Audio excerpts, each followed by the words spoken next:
Hello, everybody. It is I, Mr. the Plague. And today we're going to go over, or actually watch, a little speech from Jorge Ramos. You know, the left-wing immigration activist who badmouths the United States at every chance he gets. And to help me today, I'm going to bring in my little pet. Now, the pet isn't going to say anything. Not yet. But I figured I would introduce her. Here is my pet Harpy. As you can see, she's safely away in her own little zone. We'll just leave her there for the moment. But in the meantime, let's listen to Jorge in his own words. Shall we? So it is Monday night. We are already at the hotel in Caracas, Venezuela. And what happened is that I conducted an interview with Nicolás Maduro. I asked him if I can call him either a president or a dictator because... Okay, so you have decided that you're going to talk to Mr. Maduro. Wonderful. You were able to get an interview with him. Now, how were you able to get into an interview with Mr. Maduro during this time? It wouldn't be the fact that you're a well-known leftist activist who in the past has supported all of his BS. In fact, it wouldn't be the fact that you were a great Chavista supporter while you were lecturing the United States when Hugo Chavez was president, El Presidente, talking about the evils of the United States. You wouldn't have happened to parlay your left-wing idealism to get you an interview with Mr. Maduro now, would you? No, see, that would be something like, I don't know, trading on favors. Knowing who you know gets you options other people don't have. Isn't that what you call corruption when it happens in the business world? I think it is. But I digress. As you know, millions of Venezuelans don't consider him a president. Then we discuss the fraud that happened here in May 2018, also the report. So, the first thing you did was discuss a flood. Isn't this a surprise? The first thing you do is you throw a softball question at him to get him at ease, to get him to believe that you weren't going to ask him anything relevant to what was going on today. And in fact, you gave him an opportunity to first brag about his national response, didn't you? Because your intention wasn't to go too hard on him, however. I mean, he's really not a bad guy, right? Reports of torture and human rights abuses and political prisoners. And at the end, I showed him a video that I personally took last Sunday of 3 kids behind a trash truck looking for food. Oh no, you just sit up there and went after the lie that Hugo Chavez has been trying to put out this entire time? You wouldn't have done that, would you? No, you couldn't do something like that to show what he's doing. No, you wouldn't be trying to actually be like a CIA asset, would you? Proving the lie of the state television that no one is going hungry? No, you are confronting him with his lie, the possible lie of the situation.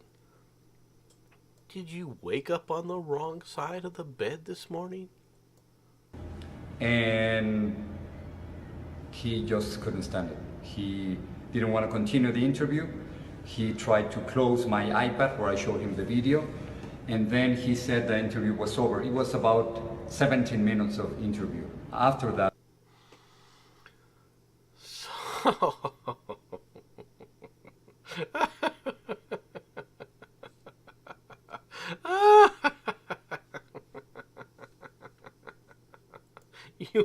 I'm sorry, folks.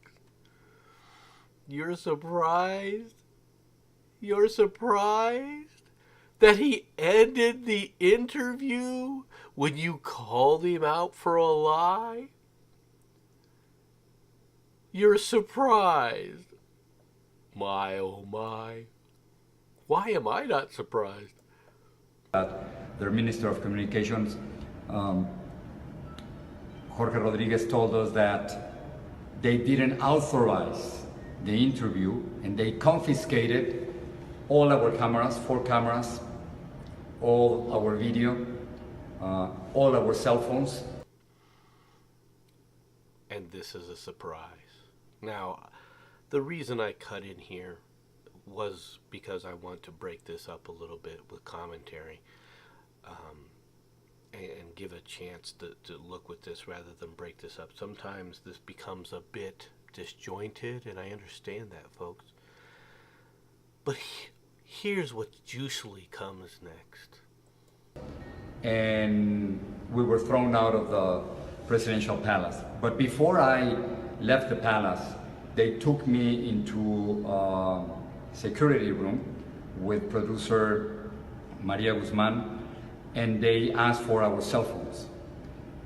I didn't want to give them my cell phone, so they turned off the light of the room, and a group of agents came in. They took forcefully my backpack, my cell phone. They did the same thing with Maria's, and they forced us to give them our passcodes. So, they take away your cell phones, they took away your iPads, they took away all of your stuff after they turned the lights off so you couldn't identify who the thugs were that actually came in. And then that wasn't good enough, was it? No.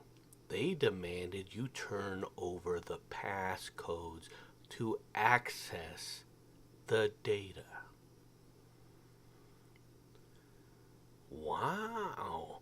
Well, Jorge, I hope it wasn't your personal cell phone. I also hope that you weren't foolish enough to have ever done anything with a bank per se on that phone, because you may find that your assets have been sent over to other people who are more deserving in the Venezuelan government. For the cell phones. We didn't know what was going to happen to us back then, nor what was happening with the rest of the group. We were a group of 7 journalists. And after 2 hours of being detained, because we couldn't leave the palace, 2 hours of being detained, they allow us to leave the presidential palace. They allowed, didn't they? They didn't throw you out. They allowed you to leave. Kind of puts a little bit of a different spin than what you first attempted, Jorge. didn't give us our equipment, nor our material, and still at this point we don't have a cell phone or the interviews. I think we'll never have that interview again. They don't want the world to see what we did.